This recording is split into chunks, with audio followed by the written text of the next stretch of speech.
Happy Palm Sunday. Hope you're having a wonderful time in this countdown to Easter as we prepare for Easter next week. And of course, Palm Sunday is a big celebration, a big Sunday. One of the things I love about living back in California are the palm trees. Now, we don't have any palm trees right on our personal property, but in the neighborhood, we have a lot of them.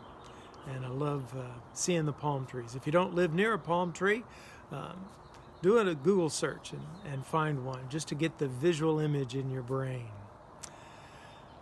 This month we've been taking a look at different aspects of Jesus. We're going to do that again in just a moment and look at some of the ways Jesus spent his time.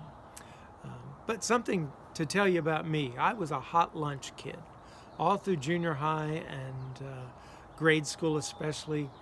I pretty much ate the lunch that was prepared and served in the cafeteria. Now, some of my friends love to pack their lunches.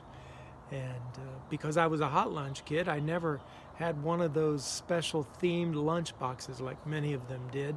But some years ago, I was in a little gift shop and I found this, a replica of the Lone Ranger lunchbox. Now, this is a small version of it, so you couldn't really pack a lunch in this, but I saw it, had to have it, because the Lone Ranger was one of my childhood heroes. I loved what the Lone Ranger could do. The reason I thought of that is because in one of the events we're going to briefly mention today, there was a kid who brought his own lunch to the event. And you'll see what I'm talking about in just a moment. But as we look at Jesus, and we look at the way he spent his time, there were two extremes that I'm going to briefly mention today. One is that there were moments when Jesus went off to be alone. After his baptism, he went into the wilderness, and he spent 40 days there, all by himself.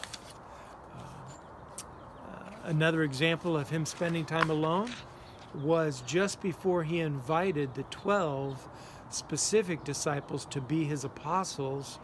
He went up on the mountain to pray, and he prayed all night long.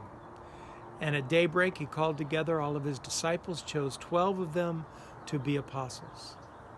A third example, after he heard of the death of his cousin, John the Baptist. John's disciples came and took his body and buried it.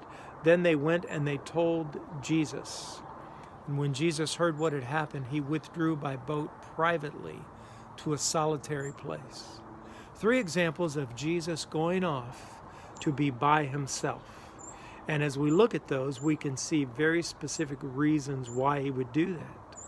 Went off to be by himself after his baptism in preparation for what was going to be his years of public ministry. Going off by himself to pray just as he was about to choose those who would be his most intimate disciples and spend those 3+ years with him, learning from him. And they would be the ones he'd then send out to establish what we know of as the church. And then, of course, after hearing of the death of his cousin, to want to go off and be by himself, a very human thing to do at that point. But Jesus also invested himself in the multitudes. We might call these the big spectacular moments of his ministry when there were huge crowds. One is the Sermon on the Mount. Matthew 5, when Jesus saw the crowds, he went up on the mountainside and sat down. His disciples came to him and he began to teach them. That wonderful sermon in Matthew 5, 6, and 7, which I mentioned earlier this month. It's an interesting cultural note. Most of the time when we're going to teach, we stand up to do it. In that culture, it was very common for the teacher to sit and then teach. Another large event I've already alluded to, when Jesus landed, he saw a large crowd. He had compassion on them. He healed their sick, and then he fed them. And he fed them by taking a little bit of bread, a little bit of fish, and he fed the whole crowd that day because of a young man's lunch that he happened to have with him. Well, another example of Jesus being with the crowd is what we're celebrating today. His entry into Jerusalem on what we call Palm Sunday. Now, this is the only clear example of Jesus traveling by any means other than walking. Now, in his culture, walking was the most common means. People did ride on donkeys. In fact, all the movies on the life of Jesus we see picture Mary riding on a donkey along with Joseph as they're heading to Bethlehem for the birth of Jesus. When they traveled to Egypt and then back to Nazareth, we assume they may have still had the donkey with them. They might have ridden camels, or they might have walked as well. But this entry into Jerusalem, Jesus rides on the colt of a donkey. And as I said, it's the only time that he is shown with some other means of transportation other than walking. In Mark chapter 11, we have one of the accounts. Now, the triumphal entry is, of course, recorded in all four Gospels: Matthew, Mark, Luke, and John. I just randomly chose Mark for today. As they approached Jerusalem and came to Bethphage and Bethany at the Mount of Olives, Jesus sent two of his disciples, saying to them, "Go to the village ahead, and just as you enter it, you will find a colt tied there, which no one has ever ridden. Untie it and bring it here. If anyone asks you, 'Why are you doing this?' tell them, 'The Lord needs it, and will send it back here shortly.' They went and found a colt outside in the street, tied at a doorway. As they untied it, some people standing there asked, 'What are you doing untying the colt?' They answered as Jesus had told them to, and the people let them go. When they brought the colt to Jesus, and they threw their cloaks over it, he sat on it. Many people spread their cloaks on the road, while others spread branches they had cut in the fields.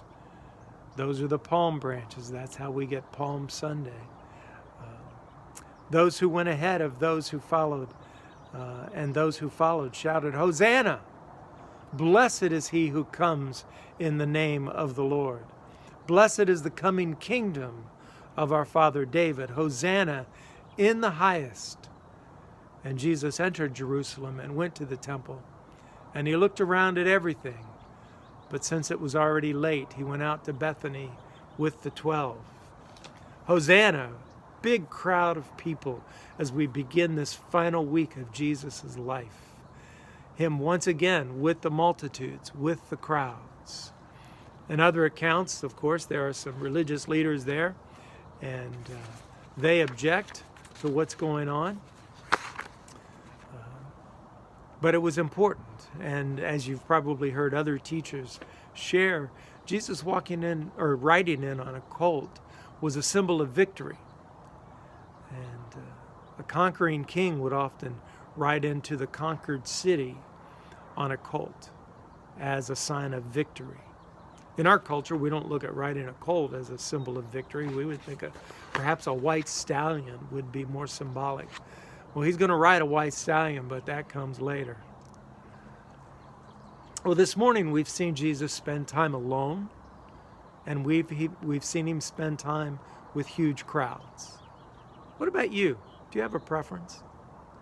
Do you prefer to spend your time alone? Is that how you get energized and recharged? Or do you prefer to spend time with huge multitudes and crowds? We see that a lot these days, especially with so many churches that have grown so large into thousands. And I have some friends, some colleagues who lead churches that are multi-thousands. I've been on staff at churches that were several thousand, one as large as 5,000. And it's a lot of fun. And I love being around big crowds. And I get energized from that. I also like spending time alone. And I get energized by that as well. So what's your preference? It's important for you to know that about yourself. Over the years, I've encountered people who cannot imagine going to church with multi-thousands of other people. To them, that doesn't seem like church. They prefer a place that's much, much smaller. In fact, right now I'm leading a church that's very small. For our outdoor services, we usually have about 20 people show up. It's a great place. It's a great church. It's a lot of fun. I like both, large crowds, small crowds, and I do like being by myself. But it's important for you to know that about yourself, to know where you can get recharged, to know where you can find wisdom to help you when you need to make decisions. It certainly seems that Jesus spent time alone when he was preparing for something important, preparing to make a decision. Spent that time alone in prayer. It's important to know what that is for you, to have those kind of convictions. One is not more important than the other. One is not better than the other. Both are very good. And we see Jesus doing that. In fact, the whole rest of his time in this final week, starting with the triumphal entry and going through, and I urge you this week, pick one of the Gospels, read the triumphal entry passage, and then read the rest right through the crucifixion and the resurrection of Jesus, and see all of the things that happened, because this week in his life is going to be a very public week. He will have moments where he's just with his disciples, but mostly it's a very public week with him being in Jerusalem, in and around the temple, teaching, healing, and interacting with a wide variety of people. I pray that you'll have a blessed week this week, and that you will have a great final countdown to next Easter, and have a wonderful celebration then too. Who are the beloved? Go and be the beloved.